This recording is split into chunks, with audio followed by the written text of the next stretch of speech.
often in life, we don't know which direction our lives are going to go in. So going back to a previous question you asked me, was there a worry, was there a concern of how are you going to earn your livelihood? Yes, there was a concern, but this concept of tawakkul overrides that fear, overrides that concern that you have. Surah Yusuf begins with Yusuf alayhi salam having this dream of his brothers and his parents as the stars and the sun and the moon.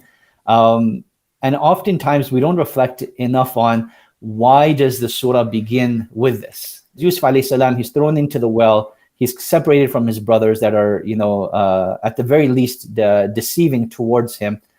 And he doesn't know how his story is going to play out, right? Like, will he ever see his parents again? Will he ever see his younger brother again?